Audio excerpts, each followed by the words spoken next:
Hello and welcome to Two Words Wolves Pod Game 4 After Show. I'm Ryan Eichten. With me tonight is Leo Sun out on the West Coast at an appropriate time to be awake. Leo, how you doing? I'm doing good, man. There's probably a lot of Laker fans, aka Warrior fans, who just kind of double as both. Whoever's still in the playoffs that are still up watching this game, and so it was quite fun to be able to see that all last 5 minutes withstanding. Yeah, the last 5 minutes was we were kind of chatting before. I'm not sure there's anything to take away, good or bad, from that stretch, because ultimately they're up by so much. Whatever. But yeah, Wolves win game 4, 117 to 110, take a commanding 3-1 series lead, have a chance to close it out game 5 at home.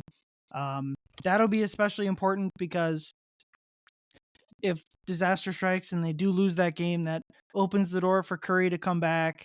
It prolongs the series by 4 days. I think is almost the bigger.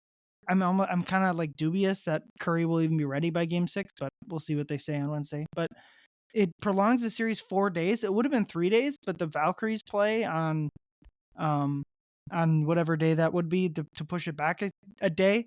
So like I was looking at the schedule and it's game 6 would be the same day as like a lot of the other game 7s. I think Denver OKC game 7 would be that same day. So you lose all like rest advantage even if you are able to win game 6. Um but yeah, tonight Wolves kind of similar, not quite as bad as the first half of game 3, but the first half of game of this game tonight was pretty rough. Um the offense was better, but the defense was just not, given the state of the Warriors roster, was just not good enough. And then they have basically the best playoff quarter in the history of the Minnesota Timberwolves. Outscored the Warriors by 22, and like we said, I don't even know what word you want to describe the end of the game, but they went on a 17-0 run to start the third quarter, and it was basically over from there. Leo, big picture thoughts, small picture thoughts. What you got? Yeah, I mean that first half, was the Julius Randle show. He was hitting Yeah, all kinds of crazy shots. This is the Julius Randle that a lot of Wolves fans thought that they would be getting when he came over from New York. He's a lot more ISO heavy scoring, back and down, hitting middies, that type of stuff. And he was hitting all kinds of buzzer beating shots. And I think that low key kind of set the Wolves up for failure because Steve Kerr, credit to him, he adjusted and went to the zone, the dreaded zone that the Wolves hate playing against. And yeah, that kind of played against the Wolves' hand because Randall had the ball a lot. And the way that he plays is very much like, hey, let me kind of analyze what's in front of me, take a couple seconds, and then go. And that does not work in a zone where you need to play fast. And so just playing without any pace, it really looked like the Wolves are playing on like 0.75 speed out there. Just the way that they were moving and the way that they were just not reacting quickly enough. And again, you do have to criticize Julius Randle and even Anthony Edwards to some extent. And luckily, Ant hit that pull up three from just past hmm half court over two defenders that made it seem somewhat respectable, given how dreadful that last like 7 minutes of that first half was. And coming up in that third quarter, you said it, Ryan. It was probably one of the best playoff quarters the Wolves have ever played. Ant was absolutely on fire. He hit 5 or 6 shots in a quick stretch, including two just like bomb heat check threes. And yeah. at that point, you could just tell the Warriors are like, we don't know, we can't throw a zone at that.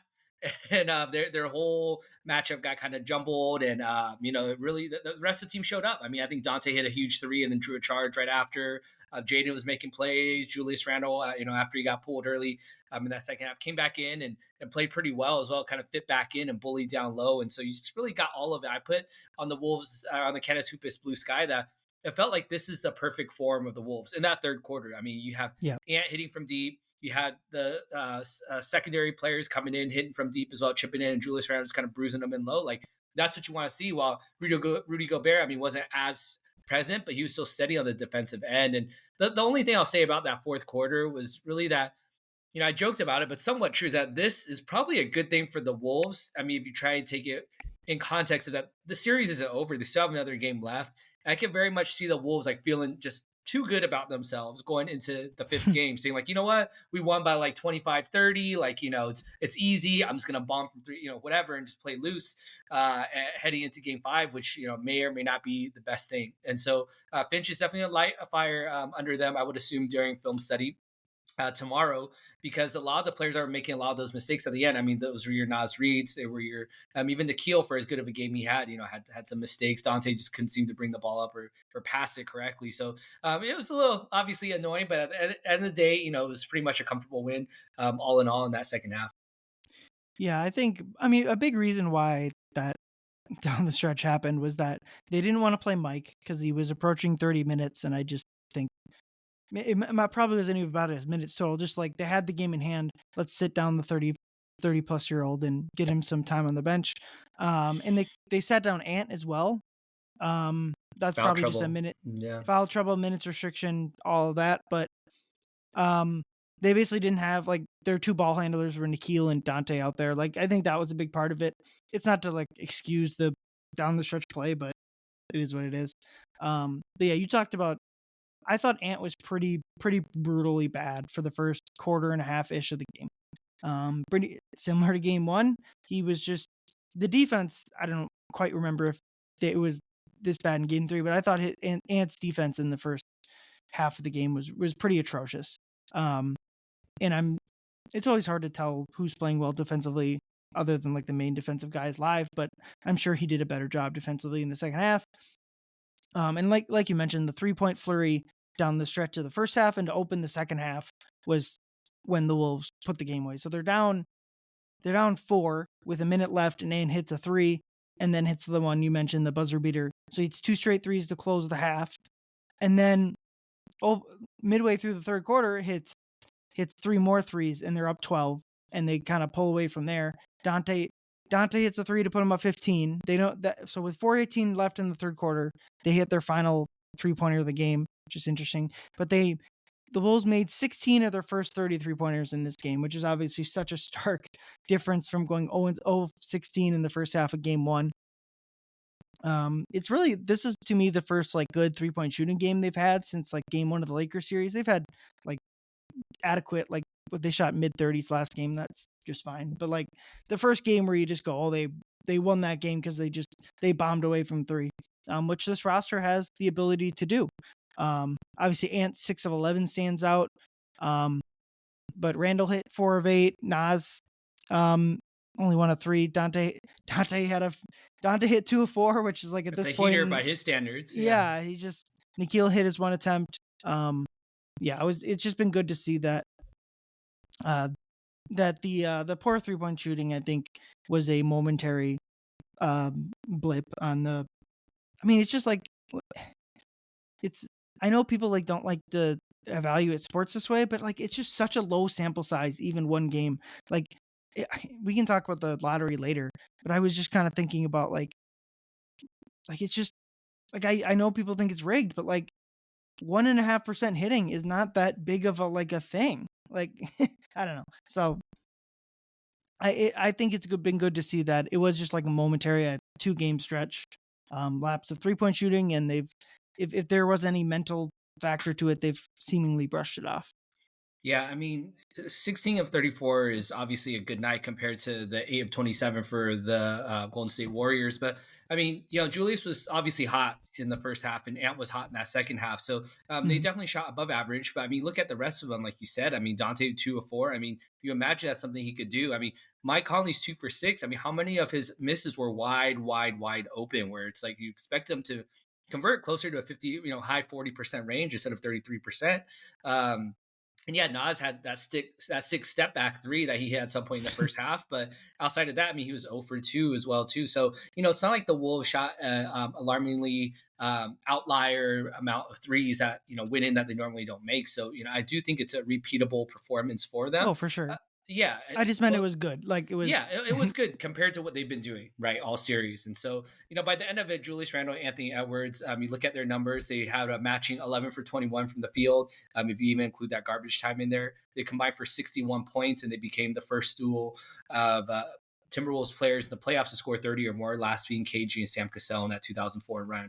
So, again, I mean, that's what you really want to see, right? You want to see Ant and Julius lead the team and play controlled. And, Rudy I don't want to say he had a bad game, but he was mostly invisible for that game. He was really giving up a lot of rebounds, or he just even wasn't on the court to be able to corral a lot of those rebounding issues. They were out rebounded by 10 in the first half, and I think he needs to be better there as well too. It was fun to see Rudy kind of get his at the end. I think in fourth quarter, Draymond tried to drive for a fast break layup, and Rudy just swatted the crap out of it. It was right at the tip of the apex, and he Mm-hmm. was kind of complaining afterwards. And there's a lot of fun moments in that. Obviously, in retrospect, looking back, the Wolves won, so we could go back and enjoy it. But I mean, you see a lot of the holes in the Warriors. I mean, nothing here is new. I mean, Brandon Pajinski, 3 of 14. He went 0 of 4. I mean, that's obviously way worse than he normally expects. But I mean, at the same time, you're still getting Jonathan Kaminga, who looks like Kevin Durant out there. I mean, the way that he's playing and finishing. I mean, he finished with just only 23 points, but 11 of 12 from the free throw line. I mean, come on. I mean, is that a sustainable amount for Jonathan Kaminga? Draymond Green also came out, and much was made about his 2-point game he had in game 3 right there. And game 4, he Mm-hmm. came out, he took the very first shot, pull up 2. And I think that inspired fear in nobody hitting that first shot. Like, oh, is Draymond about to go off? Like, yeah, he hit 2 threes in that first half. I think he was 2 for 2 in that first quarter. And then he finished 0 for 4, finishing 2 of 6 from perimeter for the rest of the game. 2 of those misses being air balls as well too. So that's what you want. I mean, we'll live with that. I mean, how many times was I watching that game in the second half where Draymond pulled up for a 3, or Kamingo's pulling up for a long jumper? I was like, dude, we take that, and they stopped Yep. hitting those shots that they were making. I mean, even what was it, Gary Payton the third? He also went 1 of 1 from 3, or 1 of 2 from 3 to start the game, and then he finished the rest of the game missing his next 3 shots. So I mean, it's just one of those things where you believe in the law of the averages. Yes, the zone defense was a problem, and they seemingly fixed that by playing a lot faster in that second half. But it played out as you expected. Jimmy Butler, you can say whatever you want. It's just funny listening to Tim Legler on the national broadcast say that, yeah, playoff Jimmy, he's here when he's taking it. He scores on Jaden twice in a row.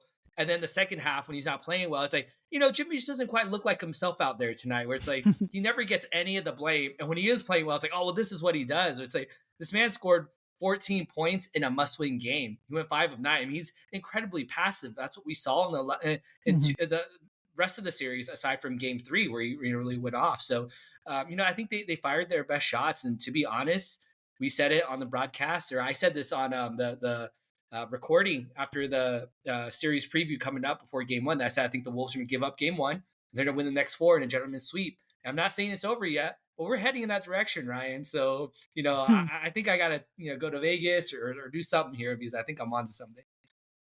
Yeah, I mean, this is the third straight game I'm basically going to, on these post-game pods, that I'm going to say this almost the exact same thing. Is the reality of this series without Steph Curry is that the Wolves are just a way, way better team than the Warriors. And it stinks that that is true, but the Wolves have to play a C- game to win these games. I thought the Wolves played, if you take out the last 5 minutes, I thought the Wolves played like an A- game, probably.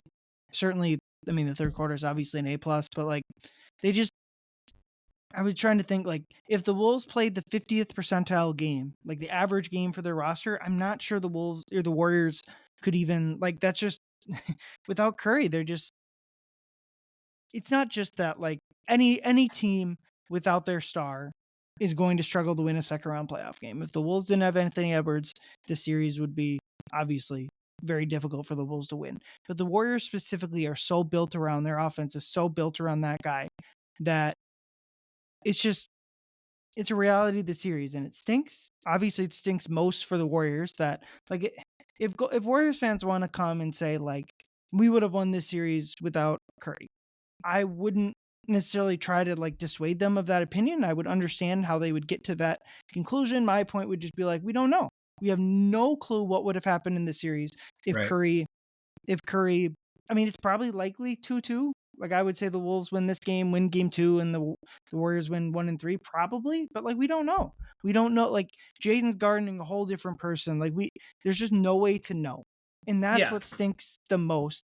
And why, like, I wouldn't even, if Warriors fans are pissed and say, like, we would have won, I get, like, Yeah. Sure. that's a fair enough Yeah. opinion to Yeah. have. And so the Wolves are almost certainly going to move on from the series. They're very likely to win this series, with the most likely scenario in that being that they win game 5 with Curry almost certain. I did, interestingly, from like covering Warriors media covering this team. One guy said that like if they're down 3-1 like they are now, this was after game one, that maybe there's a scenario where Curry plays game 5, just in the sense of like they Yeah, got nothing to lose. right. I I mean, don't think that that's likely, but it's something to keep tabs on. Um, but the Wolves, here's my position on just kind of the injury of it all. The Wolves have nothing to apologize for. They played who they played, but it obviously stinks for the Warriors, but it does stink for the Wolves that they don't really get the full like we talked about after the Wolves beat the Lakers. Like it felt like, especially for you, like we have reached Valhalla. Like we that's have right. this, unfortunately, because of the Curry injury, we don't get that same satisfaction. Um, and obviously the Wolves are fortunate that they didn't have to play Curry in the series, but that's the one downside you get. Yeah, I mean, I think those are fair points, Ryan. And I will say that the Warriors are saying that, oh, we would have won the series had Steph Curry been healthy and Jimmy had not been a little bit nicked up or whatever. Well, yeah, I mean, in what year was that? 2016 when the Warriors played the Cleveland Cavaliers, or was it 2015? LeBron played 15, without 16 is the 15. 3-1 comeback. Right, right, yeah. Where 2015 they played the Cleveland Cavaliers, where LeBron was missing Kyrie Irving and Kevin Love in the finals. Yep. So you're telling me that they would have won, right? It is what it is. I mean, you We can't don't change know. a Yeah. fact, and you can complain all you want, but I mean, it goes both ways. And so, yeah, it is something where whatever happens moving forward, I mean, the Warriors have kind of put themselves in a tough spot. And they did that when they made that Jimmy Butler trade. And it's not so much that they gave up assets. I mean, yes, we all love ourselves some Maple Jordan over here, but at the same time, I mean, like they didn't give up a ton of value and trade assets, draft assets to be able to get Jimmy Butler. But what they did pay was salary cap. And when they paid for that salary cap, that turned them into we must win now and or next year. And so because of that, Steph Curry, who's clearly still hobbled again, like how many players that come back from a grade one strain, hamstring strain, especially their very first time in less than a week? I mean, I don't know if that's ever happened. A lot of people have made about it, but say Steph Curry does push and come back. This is a soft tissue injury. I've had soft tissue injuries before. The chance of re-injury is so high. And when you re-injure yourself, this it becomes a much longer issue. And so if they're gonna push Steph Curry to come back because like, hey, we need to win now, and we dumped all of our chips into Jimmy Butler, that's going to endanger what's really going to happen for them maybe later on in the series. If say he plays game 5 and kind of hobbles through or aggravates it, then he's going to be out for maybe, you're looking at the latter part of this calendar year if he really re-injures that. And so, but they're forced to do that. And so that's kind of, I posted this again on the Candace Hoop is Blue Sky, where it's, I mean, Jimmy Butler's making what is that, upwards of 50, close to about 60 million, in his Mhm. contract extension that he has the next 2 years. They don't have that much room to improve the depth around them. And so they kind of have to play now. Now they're going to have to force themselves to potentially, I mean, unrealistically, but potentially play Steph Curry, who's maybe dealing with the injury that's going to limit, what few years he has left in the league. Or, they just have to rest up and like try to heal back, get their looks back next year. So they're in a tough spot. Yeah. I kind of thinking about it more just sitting here. Unless, I mean, if he's like 100% good to go, obviously you play him. But like, I just don't think that's even close to likely. He's got to win But three like, in a row. Yeah. like I was thinking like if he's 50% or whatever, well, you might as well send him out there because you're. And my thing would be like, I don't know, they got to win 3 in a row. Right. Even if he is like somewhat hobbled, I would say like, I don't. You might. It might be their best route to just sit him, and you hope for a miracle in Game 5, and then you have a rested Curry for 6 and 7. I don't know. They're probably just dead in the water, unfortunately, or fortunately for the Wolves, obviously, unfortunately for the injury of it all. But um, yeah, I think the interesting thing is Jimmy Butler. I just obviously I think it's well, actually, before I dive into Jimmy, this Warriors roster is it's similar to the Lakers roster in the sense of like you talked about the effects of trading for Jimmy, but like I think you would agree they had to do that trade. Like their season was dead in the water. Their or their Curry version of the team was dead in the water. Like they had to make that trade. Now, like in the extension, that's the part of it that you don't like, but ultimately that is like Jimmy wouldn't be there if you hadn't offered him in the extension. It did like kneecap the the uh the depth of their team, similar to the Luka trade, but I think in the similar vein to the Luka trade, um, that they just had to do it, and this is the unfortunate side effect, and they'll try to kind of regain some of that depth in the offseason. But thinking about Jimmy, Maybe this is just unfair to him at this point of his career and after taking that tough fall in the Rocket series, but like if I 5 of 9 is like honestly like if I'm a Warriors fan, 5 of 9 deserves more criticism than 5 of 19. If you Right. went 5 and 19 or 6 and 7 and 20 or whatever and like went out guns blazing and they just couldn't get it to go cuz like at this point of his career like then that's fine. But like he was just so passive, I thought. And again, like that just might he just might not have it in the tank at this point of his career and with this version of the Warriors. But um, yeah, I was surprised to see how passive he was because even in Game 3, he was much more like aggressive. And I was like the playoff Jimmy narrative was just not there in this game. Yeah. Yeah, I mean, how so many of his points now, I mean, relies on he's a physical player. I mean, he has skill. He does have a mid range jump shot, and he has a very flat footed three that he can shoot when he's fairly open, or if he's banking them in off one leg. But outside of that, I mean, he's kind of just bull rushing those, and kind of a Julius Randle type of fashion, except he doesn't have that same size and doesn't have that same kind of length that Randle does to be able to squeeze those in. I mean, he literally has to score on Jaden by putting his head and going full force, like with a runway into Jaden's chest to get him off him, just so he could get up a shot. And you could tell you can call it the injury, you could call it age. It's probably a little bit of all of that. And you don't anticipate him getting better. I mean, obviously he'll get more used to playing with Draymond and the rest of the team. I mean, he'll obviously benefit with having Steph back next year, but it is a thing where how much more are you going to get out of Jimmy than what you're seeing right now? I mean, he's being put in a position where I mean, he just a glorified Andrew Wiggins at this point, or I mean, you could say that Andrew Wiggins might have even been a better version of Jimmy in some aspect of what type of role that he's playing as a third banana type of thing. And so I don't know. I I don't want to give him too much credit because again, it's been a while since Jimmy has actually played really strong, meaningful, winning basketball. I mean, when was the last time that he what was it 2022 when he played the Nuggets right in the finals? Was it 23, 22? 23 for the Nuggets. Yeah. Yeah, 23. And so it's been now we're going on 2 years now. I mean, he kind of hasn't been there. I mean, he had obviously clearly didn't even physically show up for the Heat. And then now when he's being forced into that role where it's like, all right, Jimmy, put your money where your mouth is. I mean, let's see this. Let's see the bubble Jimmy. It's like he's not there. So it's still going to be delicious for me as a Wolves fan to see him Yep. lose and eat shit if that happens in Game 5. But I will say like my kind of bullet points that I had for this game is that was such a feel good win. Again, I'll say that with the asterisk of like a minus the final 5 minutes of the game, where Ant got his. Ant's been craving to go off. I mean, he's been like ever since. I mean, he had a huge game 4 or game 3, and now game 4. I mean, he goes off for this huge effort. He's been craving that. And Julius Randle. I mean, you could tell. I could tell, and I wrote this down in my notes that it was gonna be a good night for Julius Randle when he's like goofing around after getting fouled. I don't know if you saw about one point. I think he got tripped. Wolves are on offense. He gets tripped by I think Baczynski or someone and it falls flat. And then he's on the floor, and they call a foul on the Warriors, and the camera kind of zooms into Julius on the ground, kind of laying down. And then he does his whole like, when you're a little kid, you're pretending to be asleep, where he just like goes limp and then like kind of lays down like he's like hurt, and he just pops back up and he's laughing. And I think Julius Randle, I mean, such a serious dude that like he gets into his own head sometimes because he feels like everyone's against him. But when he's loose, like that's when he's at his best. Same with Nasri. When he's loose, that's when he's at his best. And so you can tell it's gonna be a good night for Julius, and it was.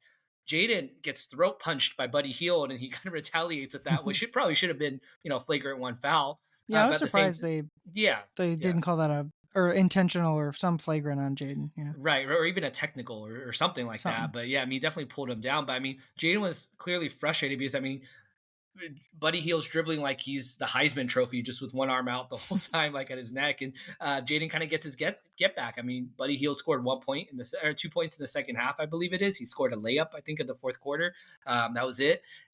He was pretty much shut down. I mean, he was not there. Even Mike. I mean, Mike Conley had a confident pull-up three in transition early in the game, and then even when the things were kind of sputtering for the Wolves, he drew a smart, shooting foul for three. Again, that was kind of a fortunate foul call for the Wolves. Kind of got bailed out on the swing through there. Um, Nas Reed, I mean, he had a step back three, but that's kind of really all he did. But I did want to shout out Na and Dante though, because those two have really, really been struggling, especially for the better part of the playoffs. I mean, this run specifically, but Na was huge. I mean, he hit a pull up three first half. and then he also finished with that tough lay right at the end of the first half buzzer as well too. He was getting cooked in the paint by Jimmy Butler, by Jonathan Kuminga, but he kind of gave it back in the fourth quarter when the Wolves were finally stretching it out, where the Warriors are going to sub all their guys out. It was Nah that was attacking the paint and being the zone breaker. He was one living in the paint, driving full court and laying it up. I mean, again, 5 minutes, last 5 minutes, a little bit of a mess. And even Dante, I said this earlier, but he hit two threes, which feels like probably 10 to him, the way that he's been shooting so far. And so, again, for him to finally get that, I think he had that big three when Ant was going off the third quarter and they drew that offensive foul. I think I mentioned that sequence earlier. I mean, that's huge. I mean, we need Dante back if we want any chance of advancing, one, past the Warriors, but two, any further past that in the conference finals. Yeah, one last point in the Warriors before we kind of focus on our own team. Before the garbage time, the Warriors were 3 of 21 from 3. And I'm not sure what is like a bigger number, only shooting 21 or only making 3 of them. Like, it's just, they're not, like, maybe the Wolves are just doing a good job on it, but like, they need Buddy Hield to like hit like 7 threes in one of these games. Like, I don't know. The Wolves probably just took the best punch the Warriors had in game 3 and they were able to play one solid quarter of basketball and win. But the two guys that were fantastic were Julius Randle and Anthony Edwards for the Wolves. Julius Randle, first stretch of the game, he scores 19 points in the first. Let's see if I can pull it up. Like in the first in the first like quarter and a half of the game, he has 19 points and is just hitting from everywhere. Hit one of like just a bomb at the end of the shot clock that was just a heave. And then Ant shows up down the stretch of the first half and then has the big stretch at the end of the second half, puts them up by 20. Those guys have been the two guys this whole playoff run, really. But like the Randall renaissance especially has been, there are so many points in the season. Like at the deadline, we were talking about like, well, you don't want to attach a pick to dump Randall, but like, what if you traded Randall and didn't dump anything? Would that be smart? Like that was like what the conversations were. And now he's been their second best player down this whole stretch. Really, like Ant, Jaden, and Randall have been the only three guys that have like have played like 35 plus minutes every single game. Everyone else has been mixer match. I don't want to have the offseason conversation right now, but all season we've kind of say it's hard to imagine Nas not being on the team next year, and at this point it's hard to imagine Julius Randle not being on the team next year. He's opting out, by the way. I don't know if if people know that's going to happen. He will opt out of his contract. That was probably always happening, but right. Yeah, and Jaden's defense. Kyle Tighe had a good, if not NC-17 tweet. Let me pull it up here because I thought he used to be a writer, and if us Canis guys can know that, but Jaden McDaniel's defense in the second half was the type of shit that you typically have to enter a credit card number just in to see. Which, I guess if people don't understand that reference, we'll let you live in your sweet bubble life. I'm not sure I've ever paid for that. I want to rephrase that. I've never paid for that type of stuff. I'm not sure. Maybe that's me and Kyle's age difference. I don't know. Whatever. But yeah, his defense was, I guess, according to Kyle, pornographic. It was that good. But yeah, Jaden was phenomenal. On defense, kind of classic Rudy. I saw someone tweet out like he plays with Minecraft arms, which is like basically blocks. He's stiff, yeah. Yeah. But the defense is always solid. All the starters plus big. Yeah, just like an all around good game. I mean, Nas probably the worst of the 8 guys to play, but it's just they're one game away from the conference finals for the second straight year. They're going to be big favorites on Wednesday night. Yeah, it's been a ride. Yeah, they just got to finish the job. It's not over yet, and this is how I felt. I had a very business-like approach when it came to the Lakers series.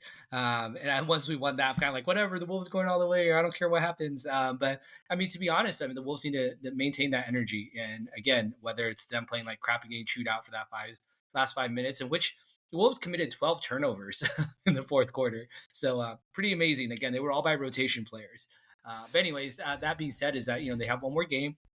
As much as we want to believe that we survived the Warriors' best shot, there's always a chance that Jonathan Kuminga scores 82 points in this next game, or Draymond Green goes down trying to kick somebody or punch someone in the face on the way down. Like they got to stay ready, and they can't get too ahead of their head of themselves, because again, it's still the Warriors, and anything could still happen this last game. So I think if they play well, stay focused, and keep bringing that same confidence going in, I think they'll be well served.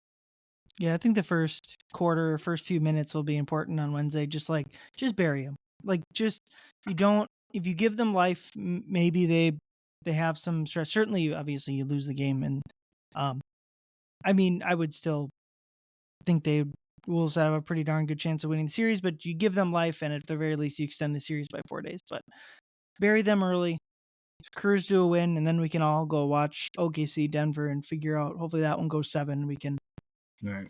try to see who we're playing. But do you want to spend a couple minutes talking about the draft lottery tonight? Oh my gosh. Yeah, we can. I mean, we'll do a quick hits version of it. I mean, my thoughts Yeah. of it for those of you who did not see. This is not a April Fool's joke. The Dallas Mavericks did, in fact, earn the number one overall draft pick.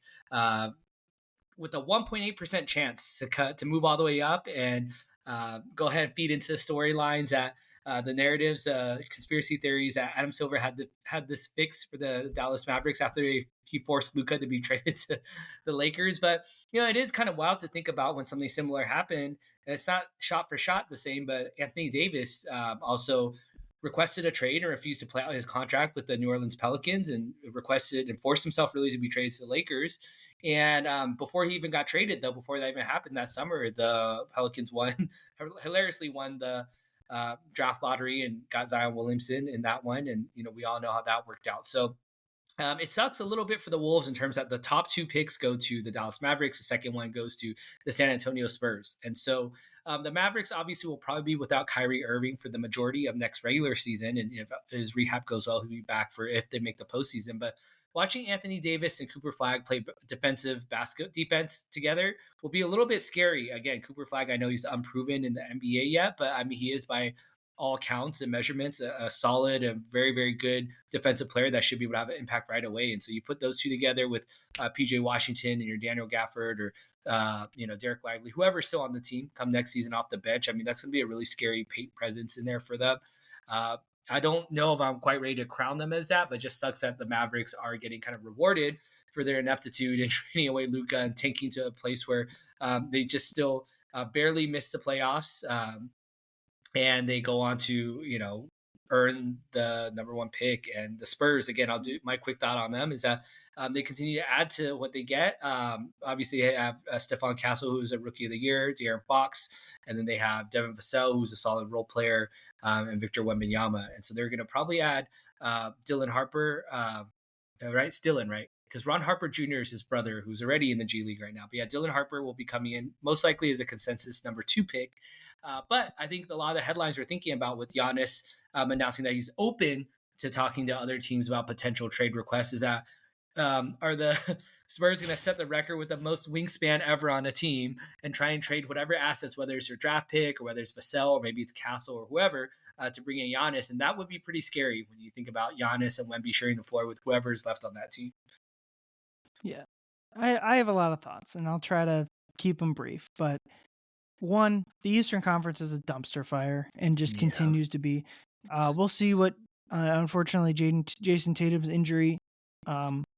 It's hard to know what that's going to be like. There's a non-zero chance that was an Achilles tear, and the Celtics are a significantly different team next year. I saw some people saying like that seemed like a lot more pain than the normal Achilles tear. It's not worth speculating beyond that. But certainly didn't look good there.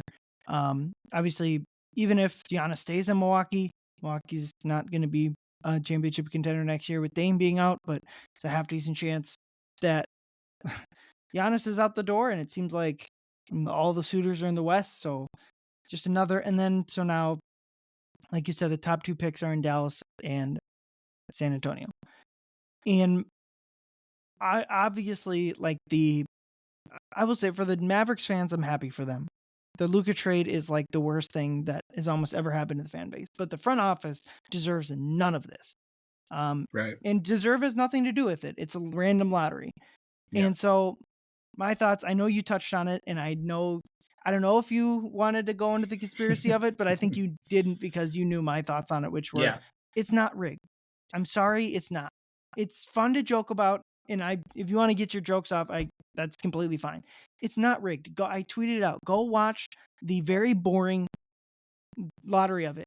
The Mavericks needed 4 separate balls to come up in a specific order for them to win the lottery. I don't know how you'd ring it. I know people want to speculate on the accounting firm. That would jeopardize their whole business model if they were to rig an NBA draft. Like it just would. I know like people were tweeting out like their crappy history of like subverting government laws. Like unfortunately, that is more commonplace than going and doing the exact opposite thing you were paid to do. It's not how it works. And as far as like the Mavs of it all, they were a game away from the playoffs. If there was some backdoor deal to trade Luka to the Lakers and give them the first overall pick, well, Anthony Davis scoring 40 points in a playing game almost ruined that plan they almost made the playoffs. And then the last thing I saw was like, oh, the top 3 being Dallas, San Antonio, and Philly had a whatever percent chance. Okay, let me do this experiment. I got up on Google random number generator that goes from 1 to a million. I'm going to hit generate. The number I got was 286,653. There was a 1 in a million chance that 286,653 came up and it hit. So are we saying that Google's random number generator is rigged? No. My point is you could have done that with every single scenario. Any single scenario of 1 through 3, 1 through 4 was going to have an infinitesimally small percentage odds. It's just like the definition of confirmation bias to pick out.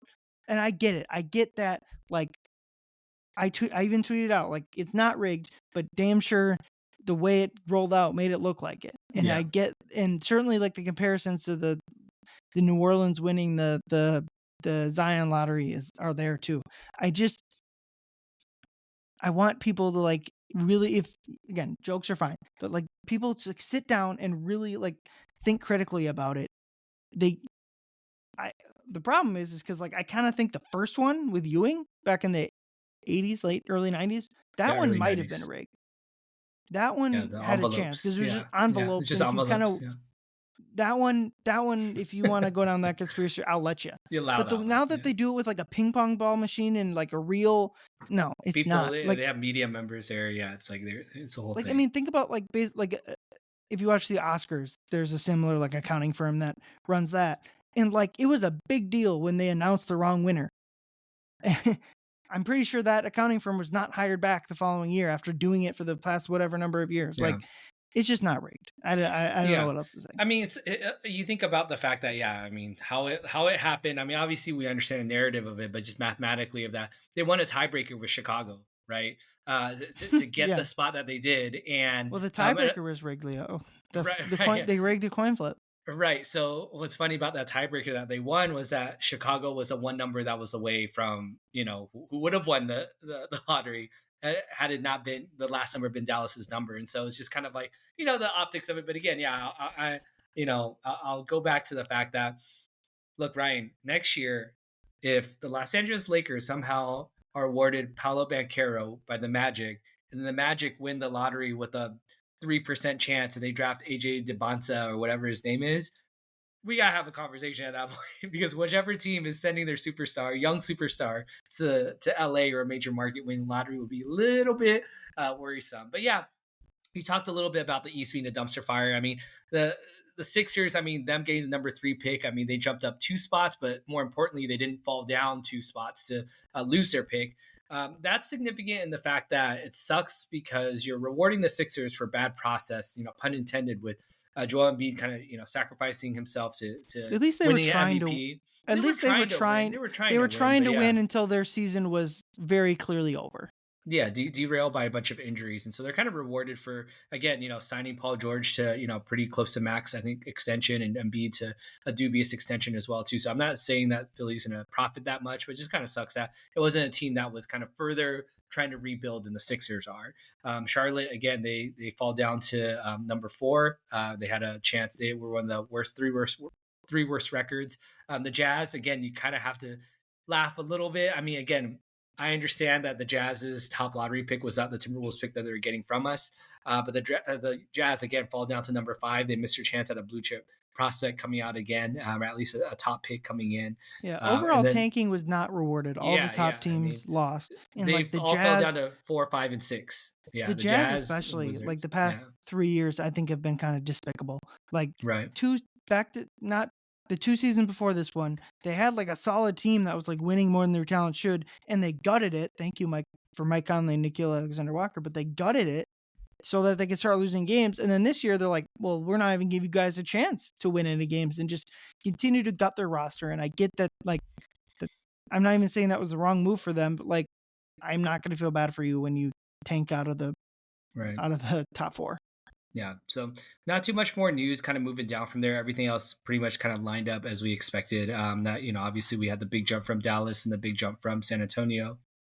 And Philly got a little bit of a jump as well to keep their pick. But yeah, I mean, the Spurs, I mean, you can color them, the second winner after the Mavs, not just for having number 2, but they obviously still have the 14th pick that they got from the DeJounte Murray trade. So they have 14, 2 and 14 going to this draft. And they have a lot of young talent. And they're most likely, probably, I would assume, be packaging some of them for a notable player. But yeah, it was kind of crazy. It's a crazy day.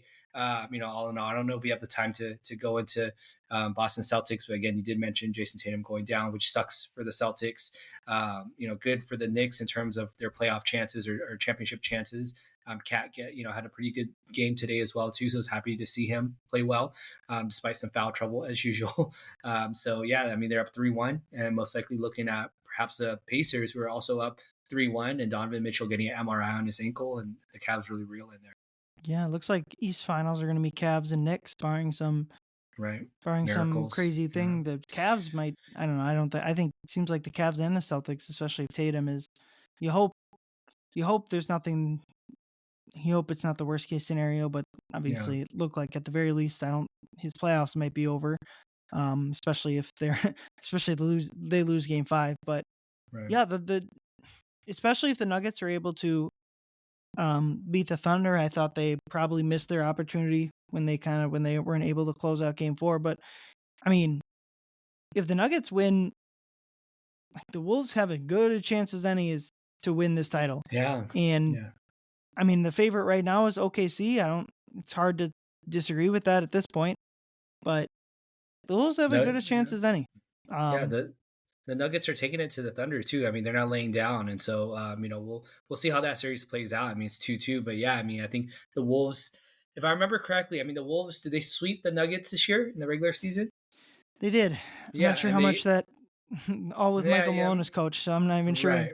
And then how many times did they beat the Thunder this year? At least twice, right? Is it 2 or 3 times? 2 Two, and 2, twice and at those least. games mean even less Yeah, because the Wolves. right, right. I Yeah, think they 3 of the 4 came when the Wolves like basically had no one, and then they right. lost a game in New Year's Eve Right. I mean, you with never want with to take too with much from regular most people. season, but you think about how the Wolves have performed, though, just in general, again, just within this year. I mean, is there any other team that would feel more comfortable going against the Thunder or the Nuggets in the West, right? I mean, Here's what I'll say about the Thunder. I mean, if the Wolves are going to struggle with the Warriors defense, they got another thing coming with the Thunder defense. right. My overarching thing with the Thunder is they are very, very good. Probably, I shouldn't even say, but they're the best team in the West. But as far as as far as 68 win teams that have the best point differential in the history of the sport go, they are very beatable given Yes. those facts. But the fact that they won 68 games and have the best point differential basically in the history of the sport tells you that they are a very, very good team. Basically, best defense. Like their defense might be better than the Wolves last year, and their offense is top 5, top 3. So, Yeah. We'll very see. tough. But the Wolves have a lot more playoff experience than them. Right. This Denver series is probably the first one. Unfortunately I thought their down the stretch play of Game 4 was impressive. It was like the first, like, when you talk about their like poise in these games, which I would have doubted they could have done. Like they're down 2-1 in a Game 4 and they're losing Game 4, and they were able to come Yeah. back and win. Yeah. But I think they are beatable. But obviously the Wolves would be underdogs and probably Right. somewhat sizable ones. at that. Yeah.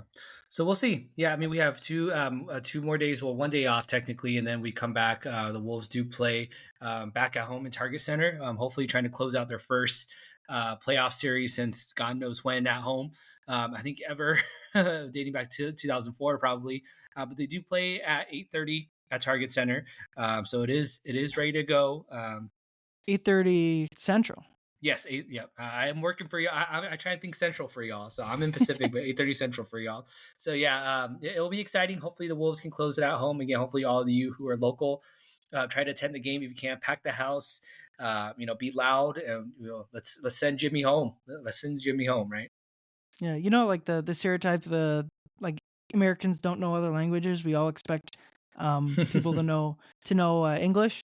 The time zone things is kind of like basically like all of Arcana stuff, and obviously it makes sense. Like we're the most of the it's a Wolves podcast, it's a Wolves Right. website, but like and my day job is the same way where I work with a lot of people from across the country, but we just do everything in Central Time and like kind of force everyone to World revolves bend around Minnesota. Yeah. bend to us, at least like with the work I do. So I it is funny to just kind of think about the time zones, and Yeah. I never have to adjust my thinking. But yeah, Wednesday night Wolves. It may not the Wolves will still be heavily favored if they end up disastrously losing Game 5, but it's to me Game 5. If they want to make the finals, it's must Game win five, is probably someone. over the top. But Game 5 will That's the give one to them do it, though. That's the one to Game do it. 5 will give them a much better shot, and it'll give them the rest advantage by at least a couple days over Right. whoever their Yeah. opponent is, if not for Maybe a multiple week. days. Yeah. Yeah. Close to a Like week, probably. Yeah. it'll be an important game.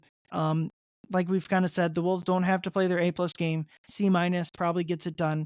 Just like a college course, you get a C-. That's a pass. Um, Yeah. that's probably Just where got to the finish Wolves your are at. job. Assuming Curry isn't healthy or playing. But yeah, big game. Andrew and I will be on. One of us live, or both will be on after that game from Target Center, hoping for first closeout game at Target Center in 21 years since KG was up on the scorers table. Let's go, baby. We can do this. Well, thank you everyone for listening. We'll see you on Wednesday. All right, get home. Drive safe. Go Wolves.